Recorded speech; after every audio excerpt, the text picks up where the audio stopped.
Cristiano Ronaldo, vai embora Cristiano Ronaldo, mete, bateu, golo. Balotelli, Aguero! Posse de bola para Portugal, vai Eder, chuta!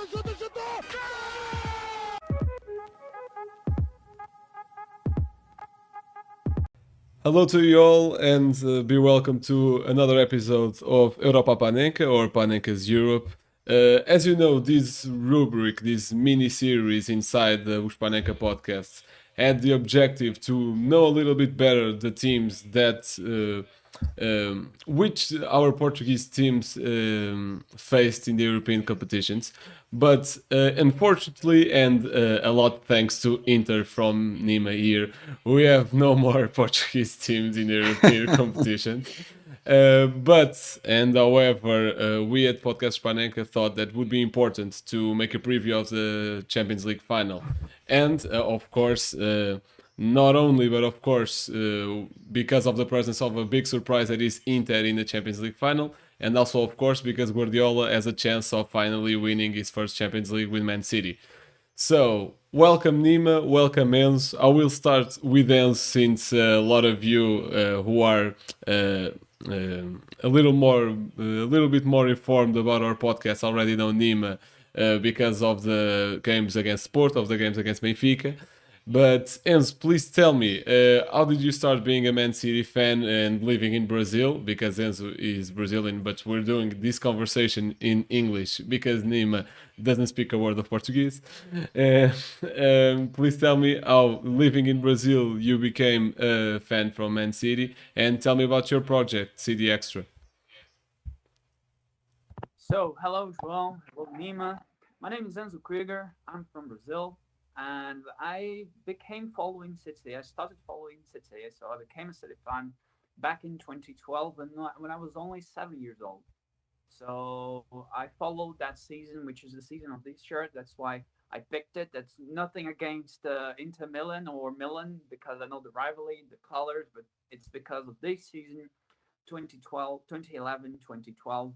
Aguero scored that goal. I obviously seen it as a boy, seen it as a young kid.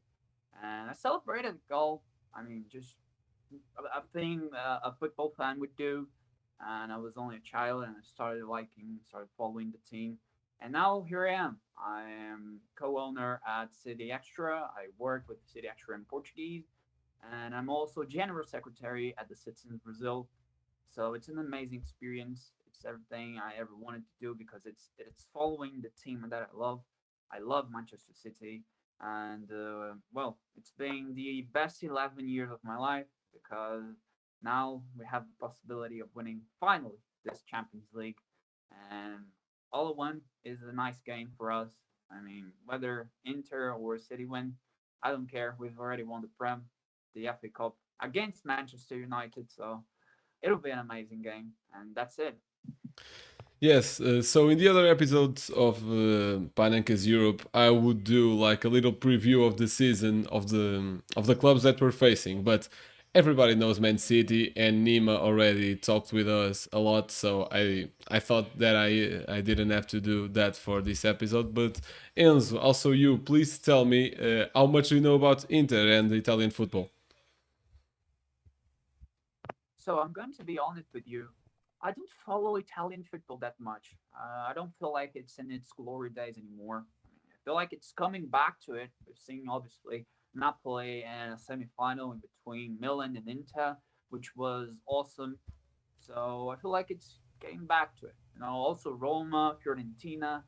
So I don't know much about Italian football nowadays. I obviously know about the history of the likes of Inter Milan, Juventus, Milan, but I feel like it's starting to get back to the pillar it was before. As regarding Inter Milan, I know that today they are a team that can defend very well, and that's where it concerns me. Like they play with a five back with Denzel Dumfries, Chevy. It's a nice defense. They have the best goalkeeper in the Champions League, in my opinion, this season in onana. So I expect from Inter what I would expect from a great defensive team, and that's the Italian DNA. Like when you go to Italian football, they talk about the defense, and Inter Milan, they are the best team in the world right now they are the best team in the world defending. I don't know their recent record. I know that they have lost to Napoli recently, but they have won yesterday against Salernitana. I don't know the name exactly, but I mean, they are in great form, and they deserve to be where they are right now. Okay. Nima, you already talked a lot with us about this Inter season, but right now, as of now, you are in, I think, 11 game winning streak.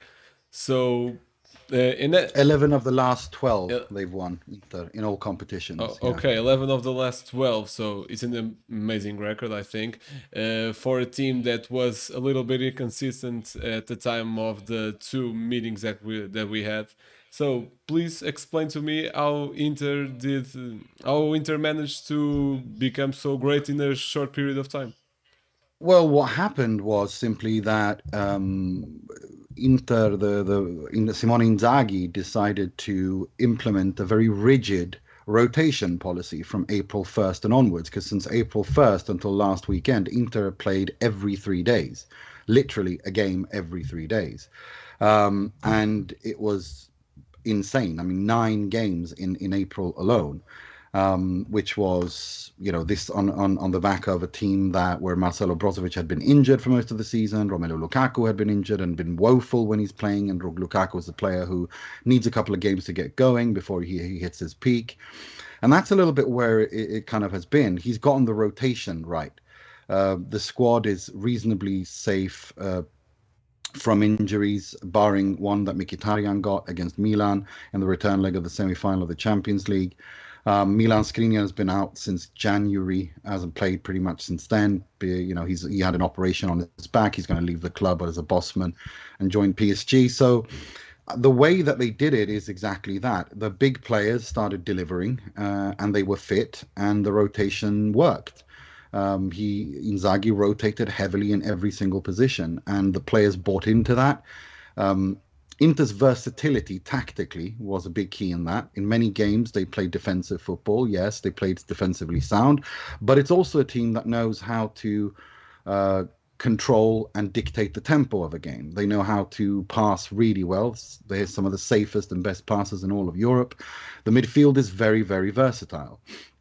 It's a midfield that has kilometers in it in terms of distance and runners. Brozovic, Barella run more than you should be able to run, really, in a football game. They are just incredible. And they are also very good at passing, safe passers. They can shoot. They are good shooters, long distance shooters. The diagonal balls from Çalhanoğlu, the build-up play, the patient passing, and they can also work without possession, without the ball. They're very good at that too. They're positionally very tactically very sound. So Inter are a very versatile team. They're not just at all a team that defends. It's a very versatile team, and Inzaghi has kind of found the right balance now after a season where he's really struggled to find the right balance, and also, of course, not having the most important players, fit has been a big factor in that. Brozovic and Lukaku are supposed to be key players at Inter, and they've only recently been fit and been able to play and deliver. So that's been that's the long and short end of it.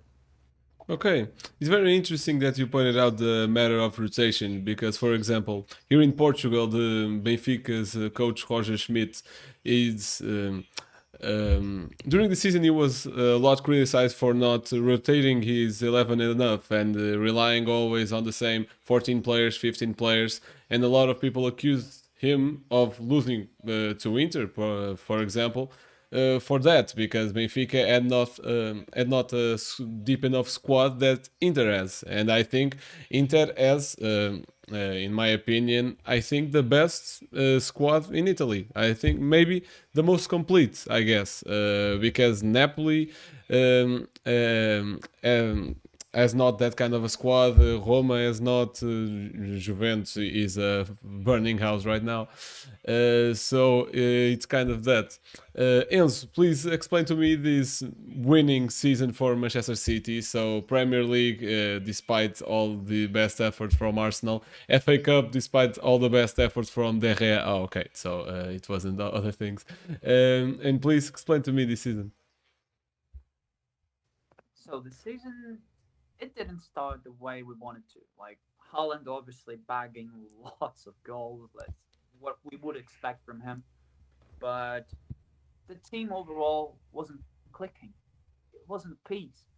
The team was just, losing some matches and feeling quite a bit squishy in some moments where you would have felt like the old Manchester City days, you would just smash this team. Like there's a match against Brentford that we lost 2-1 at home with Ivan Toney scoring a brace. And it just felt like it wasn't right. And many people here in Brazil, mainly, they started to question about Erling Haaland being a problem to Manchester City because he changed the way the team was playing. So after the World Cup, obviously we lost to Manchester United, but in January Pep implemented a great change into the squad, which was the return of WM, an old system, and like it's an elderly system in football. It was used in the 1920s, but it was just fantastic back then. And now Pep has brought it back to football, to modern football, with the advantages we have right now. And to that, we needed John Stones. Like to me, John Stones is the most important player for Manchester City this season because when we started to play against Tottenham, like that home game that we won with a major comeback 4-2, it was amazing.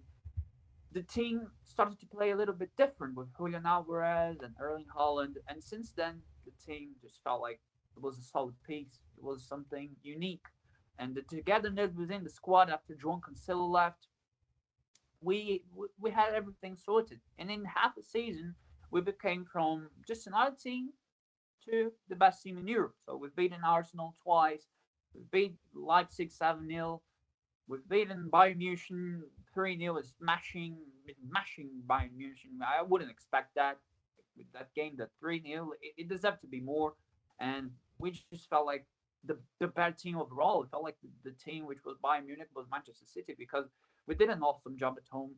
Then Real Madrid also at home. The Etihad was just a fortress. It has been a fortress. We have won every single match we played in the Etihad in 2023. So the team just became something important, and I have to highlight Johnny Stones because playing with a back four while defending in a 4-4-2 and attacking in a 3-2-4-1, like it's just amazing. It's just amazing what Pep Guardiola has done, and to think that he has done that in half a season is just amazing. And obviously, we know the result. We brought a 11 winning streak to win the Premier League against Arsenal. Like I always told to my people here in Brazil, Arsenal are a great team. They're doing well, but they do not have the experience. They lack the experience. Their team is too young to feel the pressure. And when they felt the pressure, they came down. Manchester City, when they feel the pressure, it's when they grow up and they win when they win these games like that. I don't need to talk about the Arsenal games and obviously the FA Cup against Manchester United.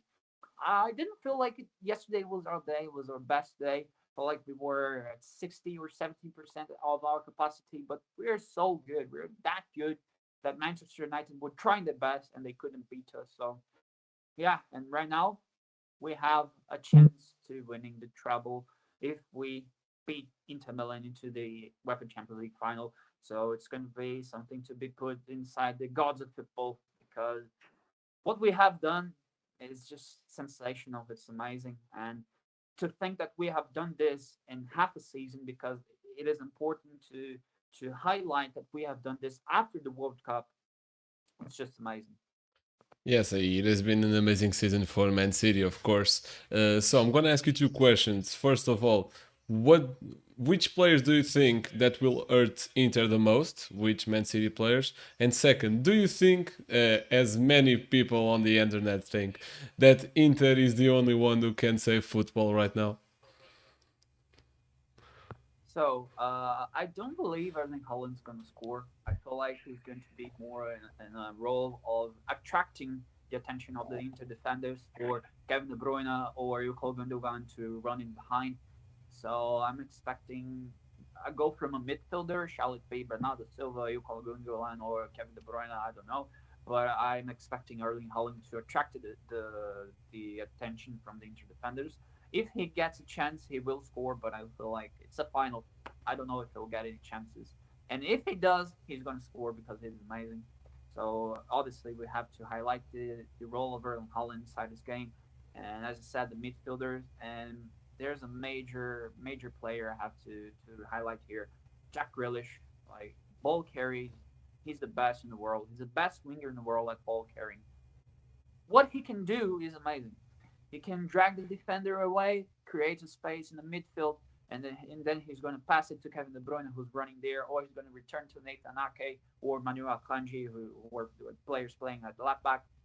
He can do everything, and I feel like in a system where you need to break the spaces within a compact defense, Jack Grealish is going to be a major player in this game. So I feel like those are the players to watch in this game, and obviously I don't need to talk about Rodri and John Stones because they're going to be the players to break in the lines of the Inter's pressure, and they are pivotal for Manchester City this season, as I have already said. And do you think that Inter will try to save football, or do you think that Guardiola is already doing it?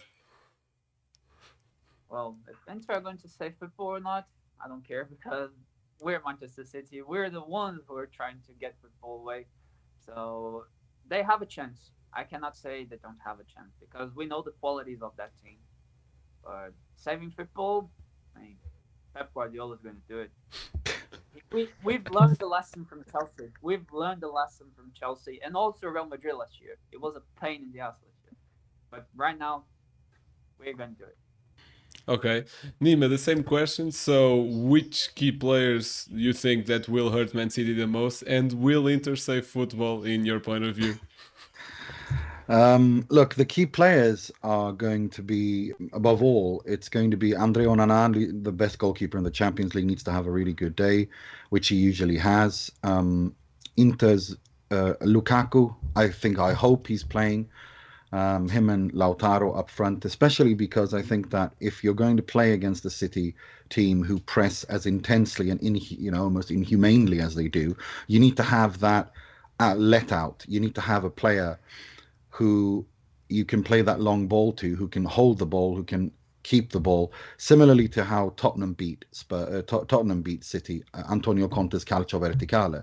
I think that's how you have to do it. You have to play it like that against City, because Inter like to play out from defense, but I think that given the amount of pressing and high press and intense pressing that City do, it's important to have and a let out to be able to lift that long ball up too, and someone at his body. And I think Lukaku is outstanding at that still, even though I think he is past his best as a world-class striker. I think he still has traits that he can use to hurt City. And then of course Lautaro's movement is he's one of the best in the world right now. I think the last few months he's been simply sensational and world class. The midfield, Barella, Brozovic, Çalhanoğlu, who I hope all three are playing, not Mkhitaryan. They all need to run and run and run and run, because they're not going to have a lot of the possession. It's going to be very similar to when we played Barcelona, in that sense that Man City are going to have a lot of the ball. And so those are the key players. But as a unit, Inter have to function. Inter have to do the work without possession. Above all, everyone has to be able to has to be willing and able to execute the work without possession, because Man City press intensely and they go at you, and Inter are not going to have too much of the ball. And that is that part of being compact and being positionally sound and trying to win the ball when you can and play it off of Lautaro and Lukaku. That's going to be key, I think. Okay. And will Inter save football? Do you think it's a question of Inter and the world of football against Man City? No, I don't think it's like that at all, because that would suggest that as if what Man City are doing, PSG have done, and to some extent Juventus have done as well, but they were, at least in the Italian context, they were convicted of it. There was some punishment given to them. So I don't think there is saving football. Look, football is corrupt at all levels. From that's my opinion. At UEFA to Premier League to Serie A, at all levels there is different levels of nuance of corruption. So I don't. What I do look at it as, however, is Man City. Look, in the last 2 summers, Inter have net transfer spend of plus 190 million euros. That's not what Man City have. Man City in the last 5 years have spent an enormous amount of money. The pressure is all on Man City. They're the ones with the highest wage bill. They're the ones with the highest net spend. They're the ones who have lots of money. Whether or not how they got it is debatable. I'd suggest everyone just go into Google and type in Der Spiegel football leaks and then make up your own mind. I think the evidence there is overwhelmingly conclusive. But if you can read that in English. So I look at it like this. The pressure is all on Manchester City. Pep Guardiola has 2 Champions League trophies, 3 in total, 3 finals. He's failed in the Champions League, despite being at Bayern Munich, despite being at City for 9 years. I mean, he's been at clubs where you're supposed to win the Champions League, and he has failed. The pressure is all on him, and it's all on City to deliver the results. Nobody expected Inter to be where they are this time around, to be in the Champions League final. Not, the only people who believed in it was Simone Inzaghi and his players, who said they have a dream to reach the Champions League final in August. So Inter are not the favorites. Inter have no pressure. For Inter, this is an opportunity, because if they were to win it, they would do something truly historic. Truly historic. Okay, I agree with the most of it. So now I will ask you both, starting with Enzo, to give me the homework I gave you. So the best team of the tournament. So please tell me your picks. Do you want me to start? No, Enzo. Okay, I can go. So, Andre Onana, we have to recognize it. He's just the best goalkeeper in the Champions League. We've also got Thibaut Courtois, Ederson, Mike Maignan. The 4 semi-finalists are all great, but Andre Onana has just stepped forward. He is the best goalkeeper of this Champions League. And in at right back, I'm going for Kyle Walker, because he stopped Vinicius. Vinicius Jr. is just an amazing player. We all know how important he is for Real Madrid. He's the best player in Real Madrid this season, but Kyle Walker has just said, no, you're not going to get past me, and he did that. So I'm also going to go with John Stones, because of what I said. He's just so important for Manchester City, and the assists against Bayern Munich. I don't need to explain. John Stones is just the piece that Manchester City needed, and I feel like today he's the best central defender in the world. And besides him, I had a lot of trouble trying to decide between Ruben Dias, Acerbi, and Eder Militao, but I'm going to go with my heart. I'm going to go with Ruben Dias. Just amazing. In at left back, Theo Hernandez from AC Milan, just the best left back in the world at the moment. Did an amazing World Cup, but now we're talking about the Champions League. And I don't need to highlight how important he was for Milan this season. If Milan got to beat Napoli, Theo Hernandez was a major part of it.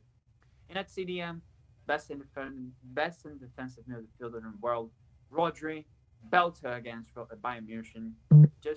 He's just so built different, and Manchester City cannot work without him.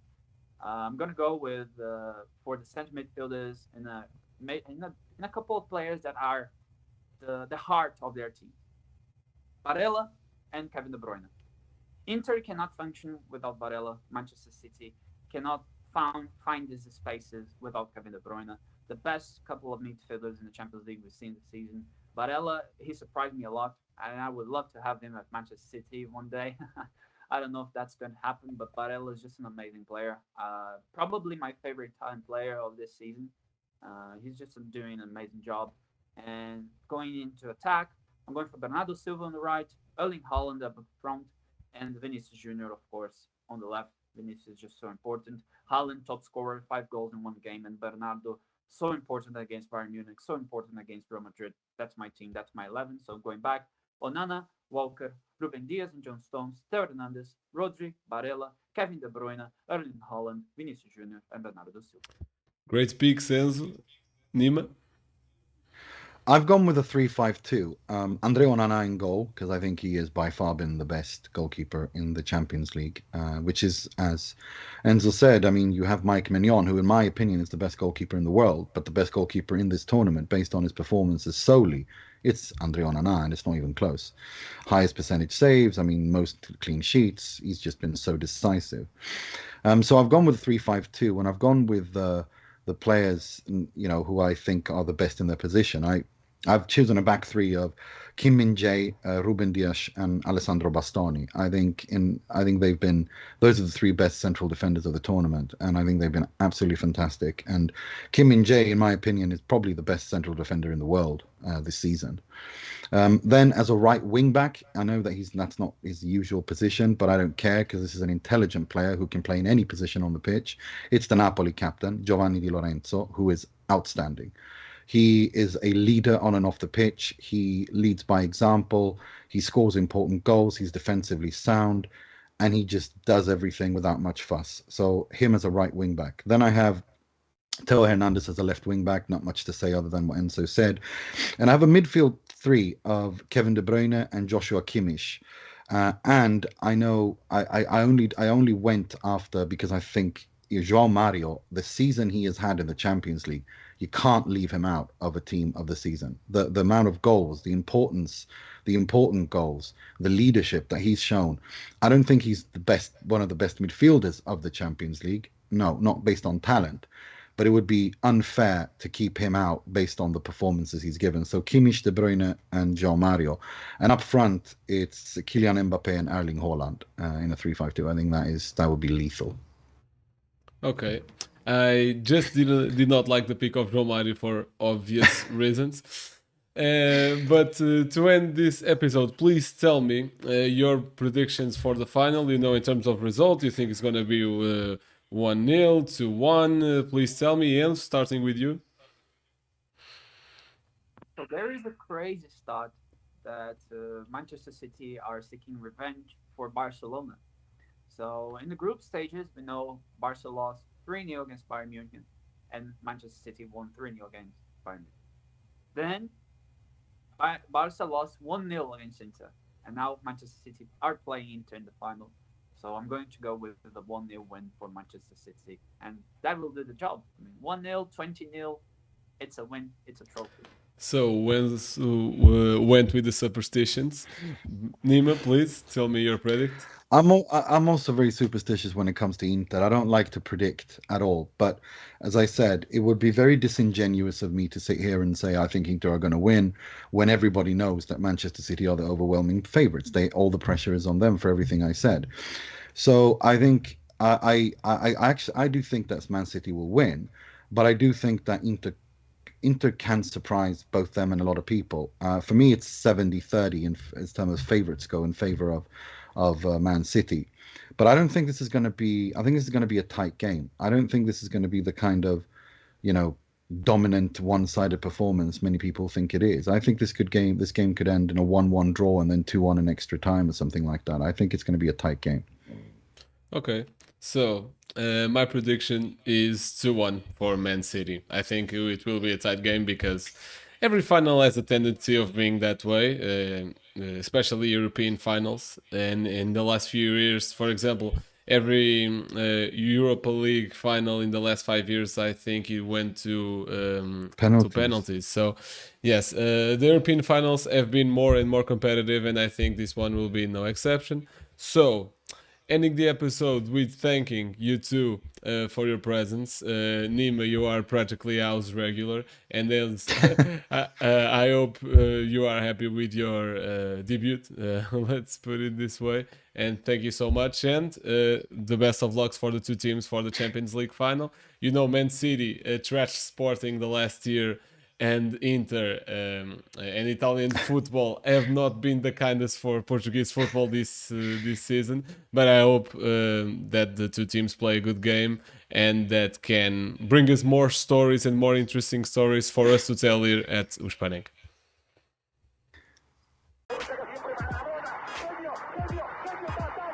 Liverpool 3-0. Corner taken quickly. Origi!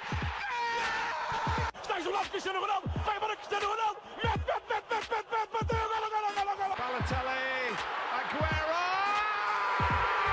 Posse de bola para Portugal, vai Éder, chuta!